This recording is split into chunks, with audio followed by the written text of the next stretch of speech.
Tenaga kebersihan dan keamanan bisa diangkat meski tak lulus seleksi P3K 2022. Baik, kita simak informasinya teman-teman.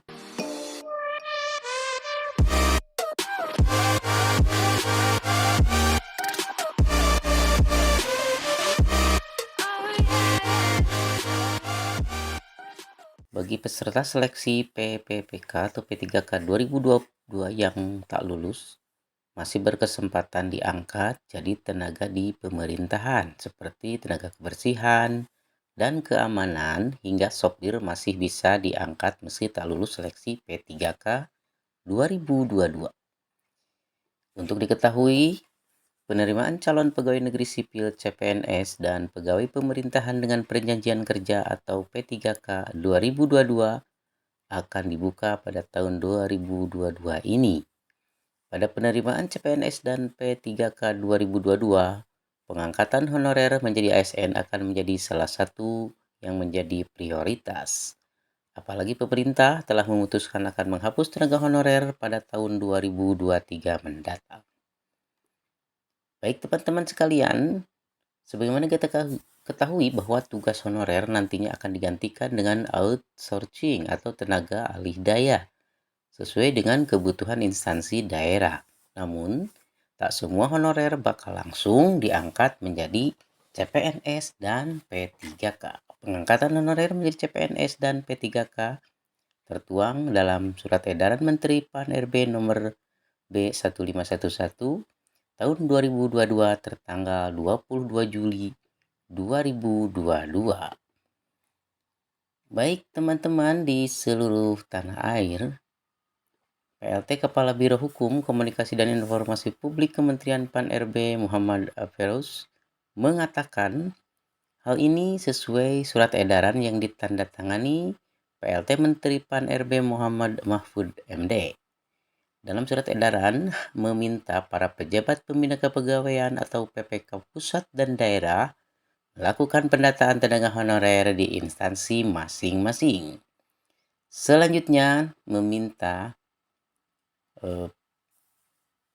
bagi non-ASN atau honorer juga di instansi pemerintah yang memenuhi syarat dan ketentuan bisa diikutsertakan atau diberikan kesempatan mengikuti seleksi CPNS dan P3K. Demikian ya, ada syarat-syarat tenaga honorer yang bisa mengikuti seleksi CPNS dan P3K. Yang pertama, berstatus tenaga honorer kategori 2 atau THK 2 yang terdaftar dalam database Badan Kepegawaian Negara atau BKN dan pegawai non-ASN yang telah bekerja pada instansi pemerintah. Yang kedua, mendapatkan honorarium atau upah dengan mekanisme pembayaran langsung dari APBN untuk instansi pusat dan APBD untuk instansi daerah. Ketentuan ini tidak berlaku bagi tenaga honorer yang mendapat honorarium melalui mekanisme pengadaan barang dan jasa baik individu maupun pihak ketiga. Untuk selanjutnya, yang ketiga, diangkat paling rendah oleh pimpinan unit kerja. Yang keempat, telah bekerja paling singkat 1 tahun per tanggal 31 Desember 2021. Kemudian telah bekerja paling singkat 1 tahun per 31 Desember 2021. Baik, teman-teman, selanjutnya berusia paling rendah 20 tahun dan paling tinggi 56 tahun pada 31 Desember 2021. Jika tak lulus seleksi, tenaga honorer bisa diangkat menjadi PNS atau P3K jika memenuhi kriteria dan lulus seleksi. Namun jika tak lolos atau memenuhi syarat sehingga terjadi kekosongan pegawai, maka dilakukan pengangkatan pegawai melalui pola outsourcing atau tenaga alih daya sesuai kebutuhan kementerian atau lembaga atau daerah LKD.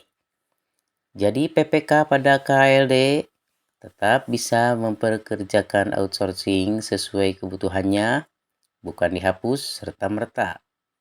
Tutur Menteri PAN-RB waktu masih Pak Cahyokumolo.